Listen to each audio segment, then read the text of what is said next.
Royals Kannada prime ನ್ಯೂಸ್ಗೆ ಸ್ವಾಗತ. ನಾನು ರವಿ. ಮೊದಲಿಗೆ ಹೆಡ್ಲೈನ್ಸ್. ಚಿಕ್ಕಬಳ್ಳಾಪುರದಲ್ಲಿ ಬಿಜೆಪಿ ಸಂಸ್ಥಾಪನಾ ದಿನಾಚರಣೆ. 46 ವರ್ಷದಲ್ಲಿ ವಿಶ್ವದಲ್ಲೇ ಅತಿ ದೊಡ್ಡ ಪಕ್ಷವಾದ ಬಿಜೆಪಿ ಸಾಧನೆ ಅಪಾರ. 2047ಕ್ಕೆ ವಿಕಸಿತ ಭಾರತ ನಿರ್ಮಾಣಕ್ಕೆ ಎಲ್ಲರೂ ಕೈ ಜೋಡಿಸಲು ಸಂಸದ ಡಾಕ್ಟರ್ ಕೆ ಸುಧಾಕರ್ ಕರೆ.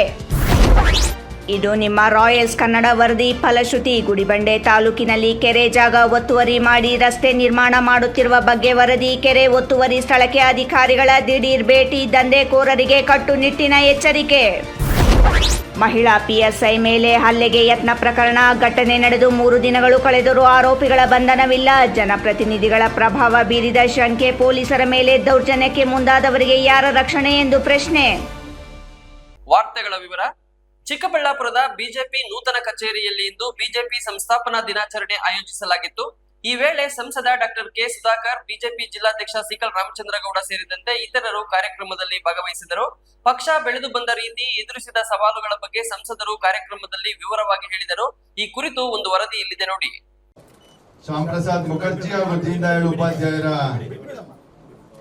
ಭಾವಚಿತ್ರಕ್ಕೆ ಪುಷ್ಪಾರ್ಚನೆಯನ್ನ ಮಾಡಬೇಕು ಅಂತ. ಚಿಕ್ಕಬಳ್ಳಾಪುರದ ಬಿಜೆಪಿ ನೂತನ ಕಚೇರಿಯಲ್ಲಿ ಇಂದು ಬಿಜೆಪಿ ಸಂಸ್ಥಾಪನಾ ದಿನಾಚರಣೆ ಆಯೋಜಿಸಲಾಗಿತ್ತು. ವಾಪಸಂದ್ರದಲ್ಲಿರುವ ಬಿಜೆಪಿ ನೂತನ ಕಚೇರಿಯಲ್ಲಿ ನಡೆದ ಕಾರ್ಯಕ್ರಮದಲ್ಲಿ ಸಂಸದ ಡಾಕ್ಟರ್ ಕೆ ಸುಧಾಕರ್, ಬಿಜೆಪಿ ಜಿಲ್ಲಾಧ್ಯಕ್ಷ ಸಿಕಲ್ ರಾಮಚಂದ್ರಗೌಡ, ನಿಕಟಪೂರ್ವ ಜಿಲ್ಲಾಧ್ಯಕ್ಷ ರಾಮಲಿಂಗಪ್ಪ ಸೇರಿದಂತೆ ಹಲವರು ಭಾಗವಹಿಸಿದ್ದರು. ಈ ವೇಳೆ ಮಾತನಾಡಿ ಸಂಸದ ಡಾಕ್ಟರ್ ಕೆ ಸುಧಾಕರ್, ನೀರಿನ ವಿಚಾರದಲ್ಲಿ ಯಾರೇ ಹೋರಾಟ ಮಾಡಿದರೂ ನಮ್ಮ ಬೆಂಬಲ ಇದೆ ಎಂದು ಹೇಳುವ ಮೂಲಕ ನಾಳೆ ನಡೆಯಲಿರುವ ಹರೀಶ್ ರೆಡ್ಡಿ ಹೋರಾಟಕ್ಕೆ ಬೆಂಬಲ ವ್ಯಕ್ತಪಡಿಸಿದರು. ಕೆಲವೇ ದಿನಗಳ ಹಿಂದೆ ಬಿಜೆಪಿ ಮುಖಂಡ ಸಂದೀಪ್ ರೆಡ್ಡಿ ಅವರು ಕರೆ ನೀಡಿದ್ದ ಚಿಕ್ಕಬಳ್ಳಾಪುರ ಬಂದ್ಗೆ ಬೆಂಬಲ ಇಲ್ಲ ಎಂದು ಹೇಳಿದ್ದ ಸಂಸದ ಡಾಕ್ಟರ್ ಕೆ ಸುಧಾಕರ್ ನಾಳಿನ ಹೋರಾಟಕ್ಕೆ ಬೆಂಬಲ ಘೋಷಿಸುವ ಮೂಲಕ ಅಚ್ಚರಿಗೆ ಕಾರಣರಾದರು. ಅಲ್ಲದೆ ಆದರೆ ಜನರಿಗೆ ತೊಂದರೆಯಾಗುವ ರೀತಿಯಲ್ಲಿ ಯಾರೂ ನಡೆದುಕೊಳ್ಳಬಾರದು.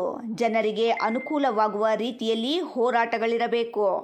ಇಂತಹ ಹೋರಾಟಗಳಿಗೆ ನಮ್ಮ ಬೆಂಬಲ ಇದ್ದೇ ಇರುತ್ತದೆ ಎಂದರು. ಚಿಕ್ಕಬಳ್ಳಾಪುರ ವಿಧಾನಸಭಾ ಕ್ಷೇತ್ರದ ಅಭ್ಯರ್ಥಿ ಬಗ್ಗೆ ಯಲಹಂಕ ಶಾಸಕರ ಹೇಳಿಕೆಗೆ ಪ್ರತಿಕ್ರಿಯಿಸಲು ಸುಧಾಕರ್ ನಿರಾಕರಿಸಿದರು. ಅಲ್ಲದೆ ಈ ವಿಚಾರ ನಮ್ಮ ಪಕ್ಷದ ನಾಯಕರು ನಮ್ಮ ಮುಂದಿನ ರಾಜಕೀಯ ನಿರ್ಧಾರ ಮಾಡುತ್ತಾರೆ. ರೈತರು ನೆಮ್ಮದಿಯಿಂದ ಜೀವಂತ ಇದ್ದಾರೆ ಎಂದರೆ HN ವ್ಯಾಲಿ ನೀರು ಕಾರಣ. ಆದರೆ ಆ ನೀರು 3ನೇ ಹಂತದ ಶುದ್ಧೀಕರಣ ಆಗಬೇಕು ಎಂದು ಹೇಳಿದರು. ರಾಜ್ಯ ಸರ್ಕಾರ ಎತ್ತಿನಹೊಳೆ ಯೋಜನೆ ತಕ್ಷಣ ಜಾರಿಗೆ ತರಬೇಕು. ಕೃಷ್ಣಾ ನದಿ ನೀರು ನಮ್ಮ ಪಾಲು ಹಂಚಿಕೆ ಮಾಡಬೇಕು. ಇವರು ಮಾಡದಿದ್ದರೆ 100ಕ್ಕೆ 100ರಷ್ಟು ಮುಂದೆ ನಮ್ಮ ಸರ್ಕಾರ ಬರಲಿದೆ. ನಾವು ಮಾಡುತ್ತೇವೆ ಎಂದರು. ಮುಂದಿನ 2 ವರ್ಷದಲ್ಲಿ ಪಕ್ಷದ ಬಲವರ್ಧನೆಯಾಗಲಿದೆ. ಅನೇಕ ಮುಖಂಡರು ಪಕ್ಷದ ಸಂಘಟನೆಯಲ್ಲಿ ತೊಡಗಿದ್ದಾರೆ. 15 ವಿಧಾನಸಭಾ ಕ್ಷೇತ್ರಗಳಲ್ಲಿ ದೊಡ್ಡಬಳ್ಳಾಪುರ ಶಾಸಕರು, ಚಿಕ್ಕಬಳ್ಳಾಪುರ ಸಂಸದರು ಮಾತ್ರ ಜನಪ್ರತಿನಿಧಿಗಳಿದ್ದಾರೆ. ಮುಂದಿನ ದಿನಗಳಲ್ಲಿ ಈ ಸಂಖ್ಯೆ ಹೆಚ್ಚಳ ಮಾಡಬೇಕಿದೆ ಎಂದರು. ನಾನು ಹರೀಶ್ ರವರಾದರೂ ಮಾಡಲಿ, ಇನ್ಯಾವ ಮುಖಂಡರಾದರೂ ಮಾಡಲಿ, ಈ ಜಿಲ್ಲೆಗಳಿಗೆ ಅಗತ್ಯವಾಗಿ ಶುದ್ಧ ನೀರು ಬೇಕೇ ಬೇಕು. ಶಾಶ್ವತವಾದಂಥ ನೀರು ಬೇಕು. ಹಾಗಾಗಿ ನನ್ನ ಬೆಂಬಲನೂ ಇದೆ, ನಮ್ಮ ಸಹಕಾರನೂ ಇದೆ ಎಲ್ರಿಗೂ. ಅವರೊಬ್ಬರಿಗೆ ಅಂತಲ್ಲ, ಯಾರು ಈ ಹೋರಾಟ ಮಾಡ್ತಾರೆ ಆ ಹೋರಾಟಕ್ಕೆ ನನ್ನ ಬೆಂಬಲ ಇದೆ. ಆದರೆ ಹೋರಾಟ ಜನಪರವಾಗಿರಲಿ, ಯಾರಿಗೂ ತೊಂದರೆ ಮಾಡುವಂಥ ಕೆಲಸ ಮಾಡಬೇಡಿ. ಇಷ್ಟೇ ನಾನು ಮನವಿ ಮಾಡೋದು. ಯಾಕೆಂದರೆ ನಮ್ಮ ಹೋರಾಟ ನಮಗೆ ತೊಂದರೆ ಆಗಲಿ, ನಮಗೆ ಬೆವರು ಸುರಿಲಿ, ನಮಗೆ ಕಷ್ಟ ಆಗಲಿ, ಜನಸಾಮಾನ್ಯರಿಗೆ ತೊಂದರೆ ಮಾಡಬೇಕು. ಅಷ್ಟರಲ್ಲಿ ಮಾತ್ರ ನೀವು ಹೋರಾಟಕ್ಕೆ ಸೀಮಿತ ಆಗಿ, ನಾನು ಕೂಡ ನಮ್ಮ ಪಕ್ಷದ ಜೊತೆ ನಾನು ಮಾತನಾಡಿಕೊಂಡು ಯಾವ ರೀತಿ ಈ ಸ್ವರೂಪ ಇರಬೇಕು, ಈ ಹೋರಾಟದ ಸ್ವರೂಪ ಇರಬೇಕು ಅಂತ ನಾವೆಲ್ಲ ಈಗಾಗಲೇ ತೀರ್ಮಾನ ಮಾಡ್ತಾ ಇದ್ದೀವಿ. ಎಲ್ಲ ಸಭೆಗಳೆಲ್ಲ ಆದಮೇಲೆ ನಾವು ಅಂತಿಮವಾಗಿರ್ತಕ್ಕಂಥ ಹೋರಾಟದ ಸ್ವರೂಪವನ್ನು ನಿಮ್ಗೆ ತಿಳಿಸ್ತೀವಿ. ಇನ್ನು ಪಕ್ಷದ ಸಂಸ್ಥಾಪನಾ ದಿನದ ಬಗ್ಗೆ ಪ್ರಸ್ತಾಪಿಸಿದ ಸಂಸದರು, 1980ರಲ್ಲಿ ಸ್ಥಾಪನೆಯಾದ ಬಿಜೆಪಿ ಇಂದಿಗೆ 46 ವರ್ಷ ಪೂರೈಸಿದೆ. ಪಕ್ಷದ ಸಂಸ್ಥಾಪನಾ ದಿನ ಆಚರಿಸಲಾಗುತ್ತಿದೆ. ರಾಷ್ಟ್ರ ಪ್ರೇಮದ ಪುನರುತ್ಥಾನ ಮಾಡುವ ದಿನ ಇದು. ಶ್ಯಾಮ್ ಪ್ರಸಾದ್ ಮುಖರ್ಜಿ ಅವರನ್ನು ಸ್ಮರಿಸಬೇಕು. 1951ರಲ್ಲಿ ಅವರು ಜನಸಂಘವನ್ನು ಪ್ರಾರಂಭಿಸಿದ್ದರು. ಕಾಂಗ್ರೆಸ್ ಆಳ್ವಿಕೆಯಲ್ಲಿ ದೇಶದ ಅನೇಕ ಜನರ ವಿರುದ್ಧ ತೀರ್ಮಾನಗಳನ್ನು ಕೈಗೊಳ್ಳುತ್ತಿದ್ದರು. ಜನಸಾಮಾನ್ಯರ ಧ್ವನಿಯಾಗಲು ಉದಯಿಸಿದ್ದರು. ಬಿಜೆಪಿ ರಾಜಕಾರಣದಲ್ಲಿ ತೊಡಗಿಸದಿದ್ದರೆ ಜನರಿಗೆ ನ್ಯಾಯ ಒದಗಿಸಲು ಸಾಧ್ಯವಿಲ್ಲ ಎಂದು ಪಕ್ಷ ಸ್ಥಾಪನೆ ಮಾಡಲಾಯಿತು ಎಂದರು. ಬಿಜೆಪಿ ಮೊದಲ ರಾಷ್ಟ್ರೀಯ ಅಧ್ಯಕ್ಷರಾದವರು ಅಟಲ್ ಬಿಹಾರಿ ವಾಜಪೇಯಿ. ಪಕ್ಷದ ಸ್ಥಾಪಕರಲ್ಲಿ ಅವರು ಒಬ್ಬರು. ಕತ್ತಲು ಹೋಗುತ್ತದೆ, ಸೂರ್ಯೋದಯ ಆಗಲಿದೆ, ಕಮಲ ಅರಳುತ್ತದೆ ಎಂದು ಹೇಳಿದವರು ವಾಜಪೇಯಿ. ವಿಶ್ವದ ಅತಿ ದೊಡ್ಡ ರಾಜಕೀಯ ಪಕ್ಷವಾಗಿ ಇಂದು ಬಿಜೆಪಿ ಹೊರಹೊಮ್ಮಿದೆ. 14 ಕೋಟಿ ಸಕ್ರಿಯ ಸದಸ್ಯರು ಬಿಜೆಪಿಯಲ್ಲಿದ್ದಾರೆ. 1999ರಲ್ಲಿ 5 ವರ್ಷ ಪೂರ್ಣಾವಧಿ ಸರ್ಕಾರ ನಡೆಸಿದವರು ವಾಜಪೇಯಿಯವರು. ಕಾಂಗ್ರೆಸ್ ಸರ್ಕಾರದ ಅವಧಿಯಲ್ಲಿ ತುರ್ತು ಪರಿಸ್ಥಿತಿ ಹೇರಿ ಎಲ್ಲ ಚಿಂತಕರು, ಸಾಹಿತಿಗಳು, ಮಾಧ್ಯಮದವರನ್ನು ಜೈಲಿಗೆ ಅಟ್ಟಿದ್ದರು. LK ಅಡ್ವಾಣಿಯವರು ದೇಶದ ಮೂಲೆ ಮೂಲೆಗೆ ಬಿಜೆಪಿ ತಲುಪಿಸಿದ ಮಹಾನಾಯಕ. ಅಯೋಧ್ಯ ಮಂದಿರದ ನಿರ್ಮಾಣದಲ್ಲಿ ಅಟಲ್ ಜಿ ಅಡ್ವಾಣಿಯವರ ಪಾತ್ರ ಅಪಾರ ಎಂದರು. ಶ್ಯಾಮ್ ಪ್ರಸಾದ್ ಮುಖರ್ಜಿ ಅವರನ್ನು ಜೈಲಿನಲ್ಲೇ ಕೊಲೆ ಮಾಡಲಾಯಿತು. ಅವರ ಕನಸಾಕಿದ್ದ 370ನೇ ವಿಧಿ ತೆಗೆದುಹಾಕಿದ್ದ ಮೋದಿ ಅಮಿತ್ ಶಾ ಜೋಡಿ ರಾಮ ಮಂದಿರ ನಿರ್ಮಾಣ, ಅಲ್ಪಸಂಖ್ಯಾತರಿಗೆ ಜಮೀನು ನೀಡಿ ಮಸೀದಿ ಕಟ್ಟಲು ಅವಕಾಶ ಕಲ್ಪಿಸಲಾಗಿದೆ. ಇದು ನರೇಂದ್ರ ಮೋದಿ ಅವರ ಸಂಕಲ್ಪ. ಸಬ್ಕಾ ಸಾಥ್ ಸಬ್ಕಾ ವಿಕಾಸ್ ಸಾಕಾರವಾಗಬೇಕು. ನಮೋ ಭಾರತ್ ರೈಲಿನ ಗುಣಮಟ್ಟ ನೋಡಬೇಕು. ವಿಮಾನ ನಿಲ್ದಾಣಗಳ ನಿರ್ಮಾಣ, ವೈದ್ಯಕೀಯ ಕಾಲೇಜುಗಳ ನಿರ್ಮಾಣ, ರೈತರು, ಯುವಕರು, ಮಹಿಳೆಯರಿಗಾಗಿ ಅನೇಕ ಯೋಜನೆಗಳು ಜಾರಿ ಮಾಡಲಾಗಿದೆ ಎಂದರು. ವಿಧಾನಸಭಾ, ಲೋಕಸಭೆ ಸೇರಿದಂತೆ ಎಲ್ಲ ರಾಜಕೀಯದಲ್ಲಿ 33% ಮೀಸಲಾತಿ ಜಾರಿ ಮಾಡುತ್ತಿರುವುದು ಬಿಜೆಪಿ ಸರ್ಕಾರ.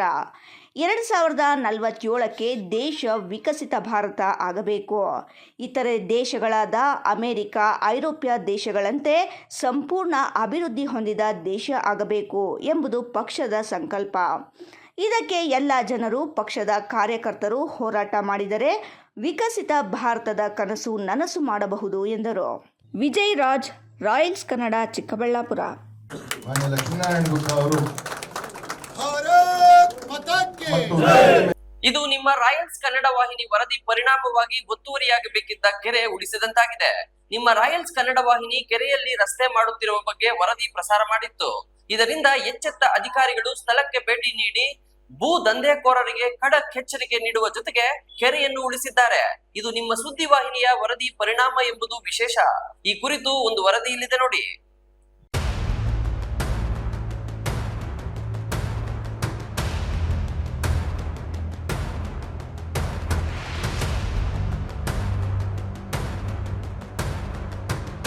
ಗುಡಿಬಂಡೆ ತಾಲೂಕಿನ ಚಿಕ್ಕ ಕುರುಬರಹಳ್ಳಿ ಗ್ರಾಮದ ಸರ್ಕಾರಿ ಕೆರೆಯಲ್ಲಿ ಅಕ್ರಮವಾಗಿ ರಸ್ತೆ ನಿರ್ಮಿಸಲು ಯತ್ನಿಸಿರುವ ಪ್ರಕರಣಕ್ಕೆ ಸಂಬಂಧಿಸಿ ರಾಯಲ್ಸ್ ಕನ್ನಡ ವಾಹಿನಿಯಲ್ಲಿ ಭಾನುವಾರ ವಿಶೇಷ ವರದಿ ಪ್ರಸಾರವಾಗಿತ್ತು.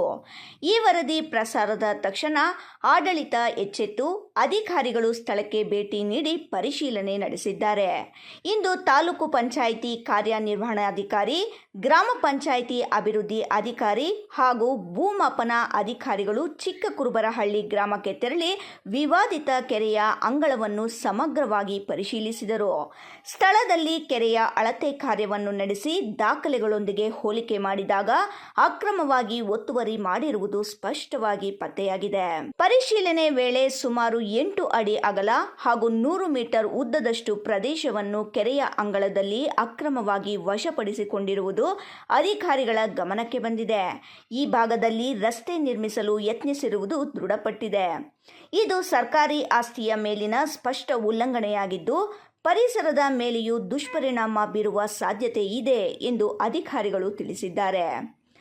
ಈ ಹಿನ್ನೆಲೆಯಲ್ಲಿ ಅಧಿಕಾರಿಗಳು ಭೂಮಾಫಿಯಾ ವಿರುದ್ಧ ಕಠಿಣ ಎಚ್ಚರಿಕೆ ನೀಡಿದ್ದು, ಸರ್ಕಾರಿ ಕೆರೆಯ ಮೂಲ ಸ್ವರೂಪವನ್ನು ಹಾನಿಗೊಳಿಸಿರುವುದು ಗಂಭೀರ ಅಪರಾಧವಾಗಿದ್ದು ತಕ್ಷಣವೇ ಅದನ್ನು ಹಿಂದಿನ ಸ್ಥಿತಿಗೆ ತರಬೇಕು. ಇಲ್ಲವಾದಲ್ಲಿ ಸಂಬಂಧಪಟ್ಟವರ ವಿರುದ್ಧ ಕಾನೂನು ಕ್ರಮ ಕೈಗೊಳ್ಳಲಾಗುವುದು ಎಂದು ಸ್ಪಷ್ಟಪಡಿಸಿದರು. ಮಹೇಶ್, ರಾಯಲ್ಸ್ ಕನ್ನಡ, ಗುಡಿಬಂಡೆ.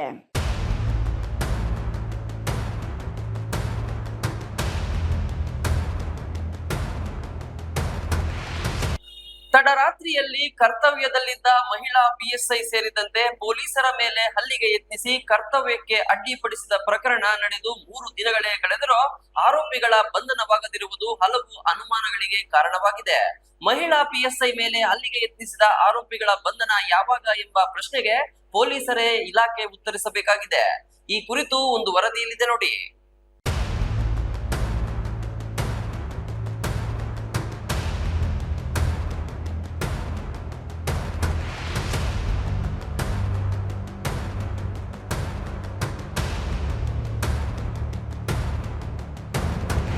ಪೊಲೀಸ್ ಅಧಿಕಾರಿಗಳು ರಾತ್ರಿ ರೌಂಡ್ಸ್ನಲ್ಲಿದ್ದ ವೇಳೆ ರಾತ್ರಿ ಸುಮಾರು 12 ಗಂಟೆಯಾದರೂ ತೆರೆದಿರುವ ಅಂಗಡಿ ನೋಡಿದ ಮಹಿಳಾ ಪಿಎಸ್ಐ ನಾಗಮ್ಮ ಪ್ರಶ್ನಿಸಿದ್ದಾರೆ. ನಂತರ ಕ್ಯಾತೆ ತೆಗೆದ ಪುಂಡರು ಪೊಲೀಸ್ ಅಧಿಕಾರಿ ಎಂದು ಲೆಕ್ಕಿಸದೆ ಅವರಿಗೆ ಧಮಕಿ ಹಾಕಿ ಅವರ ಮೇಲೆ ಹಲ್ಲೆ ಯತ್ನಿಸಿದ್ದಾರೆ ಎಂದು ಚಿಂತಾಮಣಿ ಗ್ರಾಮಾಂತರ ಠಾಣೆಯಲ್ಲಿ ಪ್ರಕರಣ ದಾಖಲಿಸಲಾಗಿದೆ.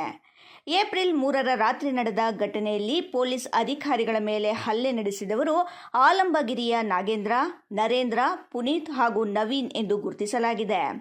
ಆದರೆ ಘಟನೆ ನಡೆದು 3 ದಿನಗಳಾದರೂ ಆರೋಪಿಗಳ ಬಂಧನವಾಗಿಲ್ಲ. ಇದು ಅನೇಕ ಅನುಮಾನಗಳಿಗೂ ಕಾರಣವಾಗಿದೆ. ಹಿರಿಯ ಅಧಿಕಾರಿಗಳು ಈ ಬಗ್ಗೆ ಕ್ರಮ ಏಕೆ ತೆಗೆದುಕೊಳ್ಳಲಿಲ್ಲ ಎನ್ನುವ ಪ್ರಶ್ನೆ ಉದ್ಭವಿಸಿದೆ.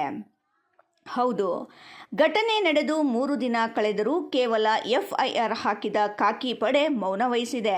ಮಹಿಳಾ ಪೊಲೀಸ್ ಅಧಿಕಾರಿ ಹಾಗೂ ಪೊಲೀಸ್ ಪೇದೆ ಮೇಲೆ ಗಲಾಟೆ ಆದರೂ ಕ್ರಮ ಏಕೆ ಆಗಿಲ್ಲ? ರಾಜಕೀಯ ಒತ್ತಡಕ್ಕೆ ಮಣಿದರಾ ಎಂಬ ಅನುಮಾನ ಹೊಗೆಯಾಡುತ್ತಿದೆ.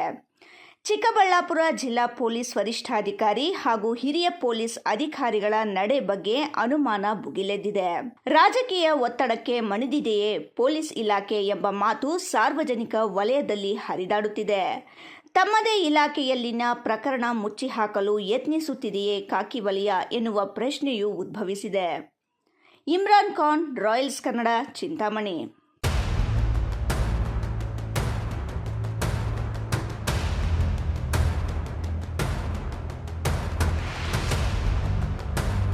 ಇದೀಗ ಸಣ್ಣ ವಿರಾಮ. ವಿರಾಮದ ನಂತರ ಸುದ್ದಿ ಮುಂದುವರಿಯಲಿದೆ. ಪ್ರಿಯ ವೀಕ್ಷಕರೇ, ಇವತ್ತು ನಮ್ಮ ದೈವಿ ಶಕ್ತಿ ಸಂಸ್ಥಾನದಿಂದ ಪ್ರತಿಷ್ಠಾಪಿಸಿ ಸಿದ್ಧಿ ಮಾಡಲಾಗಿರುವ ಕರುಂಗಲಿ ಮಾಲೆ ಮತ್ತು ಬ್ರಾಸ್ಲೈಟ್ ನಿಮಗಾಗಿ ತಲುಪಿಸಲಾಗುತ್ತಿದೆ.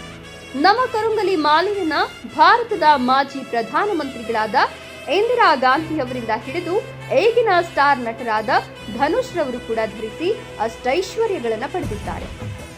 8mm ಸರ್ಟಿಫೈಡ್ ಕರುಂಗಲಿ ಮಾಲೆಯನ್ನ ಎಬೋನಿ ಮರದ ತುಂಡುಗಳಿಂದ ಡಾರ್ಕ್ ಬ್ರೌನ್ ಬಣ್ಣದಿಂದ ಚೆಕ್ ಮಾಡಬಹುದು. ದಿವ್ಯ ಶಕ್ತಿ ಕರುಂಗಲಿ ಮಾಲೆಯನ್ನ ಧರಿಸೋದ್ರಿಂದ ಅಥವಾ ಮನೆ ಮತ್ತು ಅಂಗಡಿಗಳಲ್ಲಿ ಪ್ರತಿಷ್ಠಾಪಿಸೋದ್ರಿಂದ ಸಾಲಬಾಧೆ, ಕಾಲಸರ್ಪ, ದೃಷ್ಟಿದೋಷ, ಮಕ್ಕಳ ವಿದ್ಯಾಭ್ಯಾಸ, ಅನಾರೋಗ್ಯ, ಮನೆಯಲ್ಲಿ ಅಶಾಂತಿ ಮುಂತಾದ ಸಾಕಷ್ಟು ಸಮಸ್ಯೆಗಳಿಂದ ಮುಕ್ತಿ ಮಾಡಿ ನೆಗೆಟಿವ್ ಎನರ್ಜಿಯನ್ನ ದೂರ ಮಾಡಿ ಮೆದುಳಿನ ನರತಂತುಗಳ ಮೇಲೆ ಪ್ರಭಾವ ಬೀರಿ ಅಗೋಚರ ಪ್ರಯೋಜನಗಳನ್ನು ಪಡೆಯಿರಿ. ಟಿವಿ ಸ್ಕ್ರೀನ್ ಮೇಲೆ ಕಾಣುವ ನಂಬರ್ಗೆ ಈಗಲೇ ಆರ್ಡರ್ ಮಾಡಿ. ವಿರಾಮದ ನಂತರ ರಾಯಲ್ಸ್ ಕನ್ನಡ ಪ್ರೈಮ್ ನ್ಯೂಸ್ಗೆ ಮತ್ತೊಮ್ಮೆ ಸ್ವಾಗತ.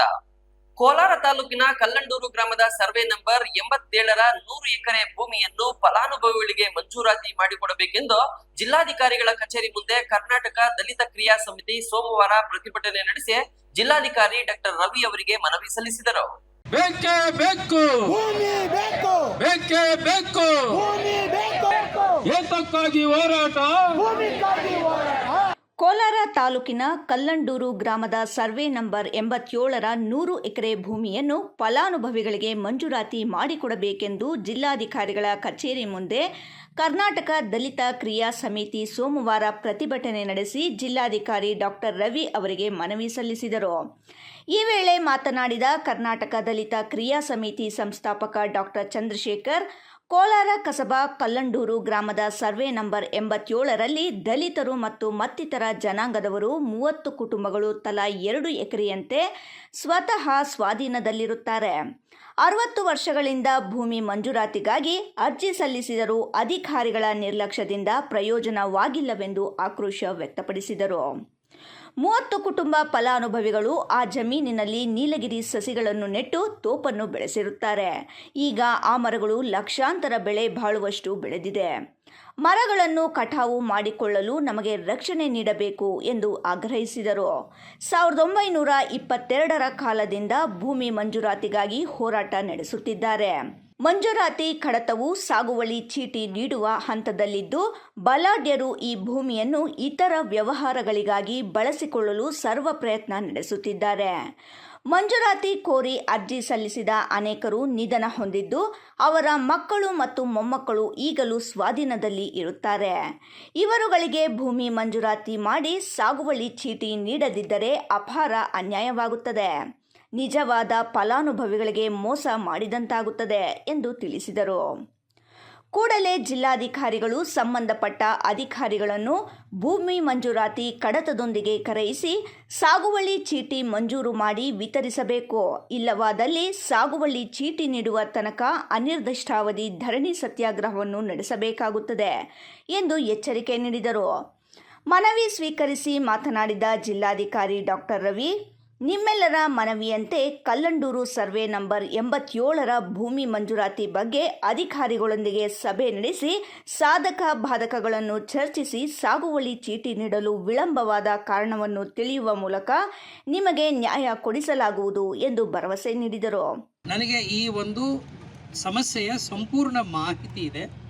ಆ ಕಾರಣಕ್ಕಾಗಿ ನಾನು ಅವ್ರಿಗೆ ಹೇಳ್ತಾ ಇದ್ದೀನಿ, ಈ ನಿಮ್ಮಲ್ಲಿ ಇನ್ನೂ ಒಂದಷ್ಟು ಏನಾದರೂ ಗೊಂದಲಗಳಿದ್ದರೆ ಅದನ್ನು ಪರಿಹಾರ ಮಾಡೋಕ್ಕಿಂತ ಮುಂಚೆ ನಿಮ್ಮ ಜೊತೆಲಿ ಇನ್ನೊಂದು ಪ್ರತ್ಯೇಕವಾದಂಥ ಒಂದು ಸಭೆ ಕರಿತೀನಿ ಅಂತ ಹೇಳಿದ್ದೀನಿ. 14ನೇ ತಾರೀಕು ಆದಮೇಲೆ 16, 17ನೇ ತಾರೀಕಿಗೆ ಅವರು ಬಂದರೆ ನಾನು ನಮ್ಮ AC, ತಹಶೀಲ್ದಾರು ಮತ್ತು ನಮ್ಮ ADC, DDLR ಮತ್ತು ADLRನು ಕೂಡ ಕರೆಸ್ತೀನಿ. ನಿಮ್ಮದು ಏನು ಸಮಸ್ಯೆಗಳಿದೆ ಅನ್ನೋದು ಕೂಡ ಚರ್ಚೆ ಮಾಡೋಣ. ಆಮೇಲೆ ಏನು ಪರ್ಯಾಯವಾದಂಥ ಮಾರ್ಗಗಳನ್ನು ಹುಡುಕಬೇಕು ಅನ್ನೋದು ಕೂಡ ಚರ್ಚೆ ಮಾಡೋಣ ಅಂತ ಹೇಳಿದ್ದೀನಿ. ಆ ಸಭೆಯಲ್ಲಿ ನಾವು ತೀರ್ಮಾನ ಮಾಡಿ ನಂತರದಲ್ಲಿ ನಾವು ನಿಮಗೆ ಎಷ್ಟು ಸಾಧ್ಯವೋ ಅಷ್ಟು ನ್ಯಾಯಯುತವಾಗಿ ಕಾನೂನಿನ ಅಡಿ ಒಳಗಡೆ, ಯಾಕೆಂದರೆ ಕಾನೂನು ಬಿಟ್ಟು ಏನೂ ಮಾಡಲಿಕ್ಕೆ ಆಗೋದಿಲ್ಲ. ಅವರು ಹೇಳಿದರು, ಅವರು ಒಪ್ಕೊಂಡ್ರು. ಹಿಂದೆ ನೀವೆಲ್ಲ ಅಲ್ಲಿ ನಿಮ್ಮ ಹಿರಿಕರು ಅಲ್ಲಿ ಜಮೀನಲ್ಲಿ ಅನುಭವದಲ್ಲಿ ಇದ್ದಿದ್ದು ನಿಜ, ಅಥವಾ ನೀವು ಅಲ್ಲಿ ಜಮೀನಲ್ಲಿ ಉಳುಮೆ ಮಾಡಿದ್ದು ನಿಜ ಇರಬಹುದು. ಹಾಗೆ ಇವರು ಹೇಳ್ತಾ ಇದ್ರಲ್ಲ, ಹಾರ್ಟಿಕಲ್ಚರ್ ಡಿಪಾರ್ಟ್ಮೆಂಟಿಂದ ಸಸಿಗಳು ತಂದು ಮರಗಳು ಬೆಳೆಸಿದ್ದು ನಿಜ ಇರಬಹುದು. ಆಮೇಲೆ ಇವರು ಹೇಳಿದ ಪ್ರಕಾರ ಈಗಾಗಲೇ ಅಲ್ಲಿ ಆ ಕಾಲಕ್ಕೇನೆ ನಿಮ್ಮ ಕಡತಗಳನ್ನು ಕೂಡ ತಯಾರು ಮಾಡಿದ್ರು ಅಂತ ಹೇಳ್ತಾರೆ. ಬಟ್ ನಾನು ಅವ್ರ ಪ್ರಶ್ನೆ ಕೇಳ್ತಾ ಇರೋದು, ಕಡತ ತಯಾರಾದ ಮೇಲೆ ಮಂಜೂರಾತಿ ಯಾಕೆ ಆಗಲಿಲ್ಲ? ಫಾರಂ 50, ಫಾರಂ 53, 57ನಲ್ಲಿ ಅರ್ಜಿ ಹಾಕೊಂಡ ಮೇಲೆ ಯಾವತ್ತೋ ಮಂಜೂರಾಗಬೇಕಾಗಿತ್ತು, ಅದು ಆಗಿಲ್ಲ ಅನ್ನೋದು ಕೂಡ ಸತ್ಯ. ಇವೆಲ್ಲವೂ ಕೂಡ ಕೂತ್ಕೊಂಡು ಚರ್ಚೆ ಮಾಡೋಣ, ಒಂದು ಪರಿಹಾರವನ್ನು ಆಚೆ ತಗೊಳ್ಳೋಕ್ಕೆ ಪ್ರಯತ್ನ ಮಾಡೋಣ. ಅಂಜೆ ವಿಜಯ್, ರಾಯಲ್ಸ್ ಕನ್ನಡ, ಕೋಲಾರ. ಬೇಕೇ ಬೇಕು, ಬೇಕೇ ಬೇಕು. ಬಾಗೇಪಲ್ಲಿ ಹೊರವಲಯದ ಚಿನ್ನೇಪಲ್ಲಿ ಕ್ರಾಸ್ ಬಳಿಯ ಖಾಲಿ ನಿವೇಶನಗಳನ್ನು ಪಟ್ಟಣದ ವಸತಿ ರಹಿತರಿಗೆ ವಿತರಿಸಬೇಕು ಎಂದು ಒತ್ತಾಯಿಸಿ ಭಾನುವಾರ ಭಾರತ ಮಾರ್ಕ್ಸ್ವಾದಿ ಲೆನಿನ್ವಾದಿ ಪಕ್ಷದ ನೇತೃತ್ವದಲ್ಲಿ ಮಹಿಳೆಯರು ಚಿನ್ನೇಪಲ್ಲಿ ಕ್ರಾಸ್ ಬಳಿ ಪ್ರತಿಭಟನೆ ನಡೆಸಿದರು.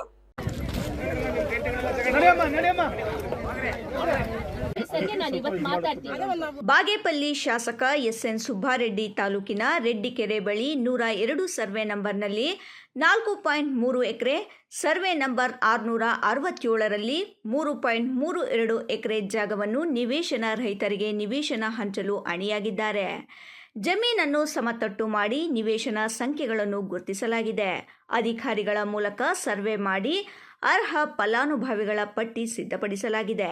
ಇದಲ್ಲದೆ ಚಿನ್ನೇಪಲ್ಲಿ ಗ್ರಾಮದ ಬಳಿ 20 ಎಕರೆ ಗುರುತಿಸಿ ಸರ್ಕಾರದಿಂದ ಅನುಮೋದನೆ ಮಾಡಿಸಿದ್ದಾರೆ. ಸ್ವಂತ ನಿವೇಶನದಲ್ಲಿ ಮನೆ ನಿರ್ಮಿಸಿ ವಾಸ ಮಾಡಬೇಕು ಎಂದು ಸಾವಿರಾರು ಮಂದಿ ನಿವೇಶನ ಮನೆ ರಹಿತರು ಕಾಯುತ್ತಿದ್ದಾರೆ. ಸ್ವಂತ ಸೂರಿಗಾಗಿ ಪುರಸಭೆ, ಗ್ರಾಮ ಪಂಚಾಯಿತಿ ಕಚೇರಿಗಳಿಗೆ ಅರ್ಜಿ ಸಲ್ಲಿಸಿ ಕಚೇರಿಗಳಿಗೆ ಅಲೆದಾಡುತ್ತಿದ್ದಾರೆ. ಆದರೆ ಅರ್ಹ ಫಲಾನುಭವಿಗಳಿಗೆ ನಿವೇಶನ ಭಾಗ್ಯ ದೊರೆಯದೆ ಅನಿವಾರ್ಯವಾಗಿ ಬಾಡಿಗೆ ಮನೆಗಳಲ್ಲಿ ವಾಸ ಮಾಡುವ ಸ್ಥಿತಿ ಇದೆ ಎಂದು ಮಹಿಳೆಯರು ಅಳಲು ತೋಡಿಕೊಂಡರು. ಮಕ್ಕಳ ವಿದ್ಯಾಭ್ಯಾಸಕ್ಕೆ, ಸಣ್ಣ ಪುಟ್ಟ ವ್ಯಾಪಾರಕ್ಕೆ ಆಂಧ್ರ ಪ್ರದೇಶದ ಗಡಿಗೆ ಹೊಂದಿದ ಪಟ್ಟಣಕ್ಕೆ ವಿವಿಧ ಕಡೆಗಳಿಂದ ಜನರು ಬರುತ್ತಾರೆ. 40 ವರ್ಷಗಳ ಹಿಂದೆ ವ್ಯಾಪಾರ ಮಾಡಿದವರು, ಹಮಾಲಿಯವರು, ತಿಂಡು ತಿನಿಸುಗಳ ವ್ಯಾಪಾರಸ್ಥರು ಪಟ್ಟಣಕ್ಕೆ ವಲಸೆ ಬಂದಿದ್ದಾರೆ. ಸಣ್ಣ ಪುಟ್ಟ ವ್ಯಾಪಾರ, ಕೂಲಿ ಕಾರ್ಮಿಕರಿಗಾಗಿ ದುಡಿಯುತ್ತಿದ್ದಾರೆ. ಕುಟುಂಬಗಳ ನಿರ್ವಹಣೆ, ಮಕ್ಕಳ ಓದು, ಚಿಕಿತ್ಸೆ ಸೇರಿದಂತೆ ಬಾಡಿಗೆ ಮನೆಗಳಿಗೆ ಸಾವಿರಾರು ರೂಪಾಯಿ ನೀಡಿ ಇಂದಿಗೂ ನಿವೇಶನ, ಮನೆ ಇಲ್ಲದೆ ಪರಿತಪಿಸುತ್ತಿದ್ದಾರೆ ಎಂದು ಮಹಿಳೆಯರು ನೋವು ತೋಡಿಕೊಂಡರು. ಈ ವೇಳೆ ತಹಸೀಲ್ದಾರ್ ಮನೇಶ್ ಎಸ್ ಪತ್ರಿ ಸ್ಥಳಕ್ಕೆ ಭೇಟಿ ನೀಡಿ ಮಹಿಳೆಯರ ಜೊತೆ ಮಾತನಾಡಿ, ಆನ್ಲೈನ್ನಲ್ಲಿ ಅರ್ಜಿ ಸಲ್ಲಿಸುವುದು ಯಾರಿಗೂ ಗೊತ್ತಿರಲಿಲ್ಲ. ಮುಖ್ಯ ಅಧಿಕಾರಿಗಳಿಗೆ ಹೇಳಿ ಮಾಡಿಸಿದ್ದೇನೆ. ಮೊದಲು ಲೇಔಟ್ ಪರ್ಮಿಷನ್ ಮಾಡಬೇಕು. ಅದರದೇ ಆದ ರೂಲ್ಸ್ ಆ್ಯಂಡ್ ರೆಗ್ಯುಲೇಷನ್ಸ್ ಇರುತ್ತದೆ. ನೀವು 15 ದಿನಗಳಿಗೊಮ್ಮೆ ಬಂದು ಪ್ರತಿಭಟನೆ ಮಾಡುತ್ತೇವೆ ಎಂದರೆ ಏನು ಪ್ರಯೋಜನ? ಆನ್ಲೈನ್ನಲ್ಲಿ ಅರ್ಜಿ ಸಲ್ಲಿಸುವವರು ಸುಮಾರು ಜನ ಇದ್ದಾರೆ. ಅದರದೇ ಆದ ಪ್ರೊಸೀಜರ್ ಇರುತ್ತದೆ. ಸರ್ವೆ ಮಾಡಬೇಕು, ಆಶ್ರಯ ಕಮಿಟಿ ಪ್ರೋಸೆಸ್ ಮಾಡಬೇಕು. ಸುಮಾರು ಜನ ಅರ್ಹ ಫಲಾನುಭವಿಗಳಿದ್ದಾರೆ. ಎಲ್ಲರನ್ನೂ ಗಮನದಲ್ಲಿಟ್ಟುಕೊಂಡು ಈ ಸ್ಥಳವನ್ನು ಗುರುತಿಸಿ ಮಂಜೂರು ಮಾಡಲಾಗಿದೆ. ನೀವು ಇದೇ 15 ದಿನಗಳಿಗೊಮ್ಮೆ ಪ್ರತಿಭಟನೆ ಮಾಡಿದರೆ ತುಂಬ ಡಿಲೇ ಆಗುತ್ತದೆ. ಆದಷ್ಟು ಬೇಗ ನಿವೇಶನ ಕೊಡಿಸಲು ಪ್ರಯತ್ನ ಮಾಡುತ್ತಿದ್ದೇನೆ. ಪ್ರತಿಭಟನೆ ವಾಪಸ್ ಪಡೆಯಿರಿ ಎಂದು ಸೂಚಿಸಿದರು. ಆಲ್ರೆಡಿ ನೀವು ಆನ್ಲೈನಲ್ಲಿ ಅಪ್ಲೈ ಮಾಡಿಲ್ಲ, ಆನ್ಲೈನಲ್ಲಿ ಅಪ್ಲೈ ಮಾಡ್ಕೊಳ್ಳಿ ಅಂತಾನು ಹೇಳ್ತಿದೀವಿ ನಿಮಗೆ. ಮತ್ತೆ ಆನ್ಲೈನಲ್ಲಿ ಅಪ್ಲೈ ಇವಾಗ ಚೀಫ್ ಆಫೀಸರ್ ಹೇಳಿ ನಿಮಗೆ ಮಾಡಿಸಿದ್ದು, ಅದು ಕೂಡ ಗೊತ್ತಿರಲಿಲ್ಲ ನಿಮಗೆ. ಎಲ್ಲ ಅಪ್ಲೈ ಮಾಡ್ಕೊಳ್ಬೇಕು ಏನು ಅಂತ ಕೂಡ ಗೊತ್ತಿರಲಿಲ್ಲ ನಿಮಗೆ. ಚೀಫ್ ಆಫೀಸರ್ ಹೇಳಿ ಅಪ್ಲೈ ಮಾಡಿಸಿದ್ದು ನಿಮಗೆ, ಆನ್ಲೈನ್ ಅಪ್ಲೈ ಮಾಡ್ಕೊಳ್ಳಿ, ನಾವೆಲ್ಲ ಬಂದು ಸರ್ವೆ ಮಾಡ್ತೀವಿ ಅಂತ. ಅದಕ್ಕೆ ಅದರದೇ ಆದ ಪ್ರೊಸೀಜರ್ ಇರುತ್ತೆ. ಫಸ್ಟ್ ಲೇಔಟ್ ಫಾರ್ಮೇಶನ್ ಮಾಡಬೇಕು, ಟೌನ್ ಪ್ಲಾನಿಂಗಿಗೆ ಹೋಗಬೇಕು, ಲೇಔಟ್ಗಳು ಆಗಬೇಕು. ಗೊತ್ತಾಯ್ತಲ್ಲ? ನೀವು ಇಮಿಡಿಯೇಟ್ ಆಗಿ ಎವ್ರಿ 15 ದಿವಸಕ್ಕೆ 1 ಮಂತಿಗೆ ಬಂದು ಮಾಡ್ತೀರಾ ಅಂದ್ರೆ ಏನ್ ಅರ್ಥ? ನಿಮ್ಗೆ ಅರ್ಥ ಆಗ್ತಾ ಇಲ್ವಾ? ನಿಮಗೆ ಪ್ರೊಸೀಜರ್ ಅರ್ಥ ಆಗ್ತಾ ಇಲ್ಲ ನಿಮಗೆ?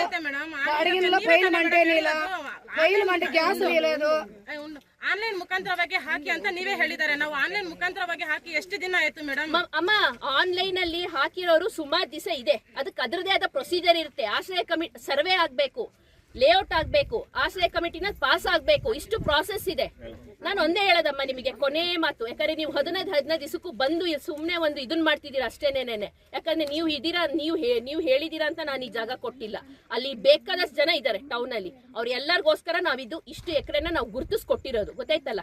ನಾನು ಒಂದೇ ಹೇಳ್ತೀನಿ, ಇದೇ ತರ ಮತ್ತೆ ರಿಪೀಟ್ ಆಯ್ತು ಅಂತಂದ್ರೆ ಆ ಪ್ರಾಸೆಸ್ ಪೂರ್ತಿ ಡಿಲೇ ಆಗುತ್ತೆ. ನಾನು ಹೇಳ್ತಾ ಇದ್ದೀನಿ ಅಷ್ಟೇ, ನಿಮಗೆ ನೇರವಾಗಿ ಹೇಳ್ತಿದ್ದೀನಿ. ನಿಮ್ ಮುಂದೆ ನಾನು ಏನ್ ಹೇಳೋದಲ್ಲ, ನೇರವಾಗಿ ಹೇಳ್ತಾ ಇದ್ದೀನಿ. ಇದೇ ತರ ನೀವು ಮತ್ತೆ ರಿಪೀಟ್ ಆಯ್ತು ಅಂತಂದ್ರೆ ತೊಂದರೆನೂ ಆಗುತ್ತೆ, ಜೊತೆಗೆ ನಿಮ್ಗೆ ಆ ಪ್ರಾಸೆಸ್ ಕೂಡ ಡಿಲೇ ಆಗುತ್ತೆ. ನಾನು ಹೇಳ್ತಾ ಇದ್ದೀನಿ.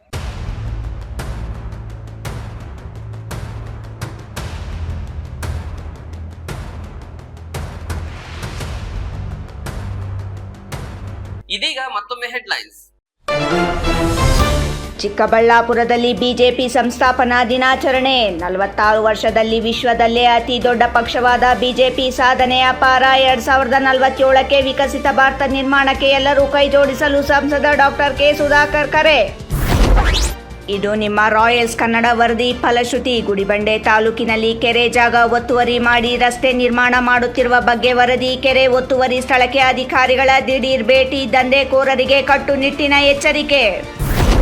ಮಹಿಳಾ ಪಿಎಸ್ಐ ಮೇಲೆ ಹಲ್ಲೆಗೆ ಯತ್ನ ಪ್ರಕರಣ. ಘಟನೆ ನಡೆದು 3 ದಿನಗಳು ಕಳೆದರೂ ಆರೋಪಿಗಳ ಬಂಧನವಿಲ್ಲ. ಜನಪ್ರತಿನಿಧಿಗಳ ಪ್ರಭಾವ ಬೀರಿದ ಶಂಕೆ. ಪೊಲೀಸರ ಮೇಲೆ ದೌರ್ಜನ್ಯಕ್ಕೆ ಮುಂದಾದವರಿಗೆ ಯಾರ ರಕ್ಷಣೆ ಎಂದು ಪ್ರಶ್ನೆ.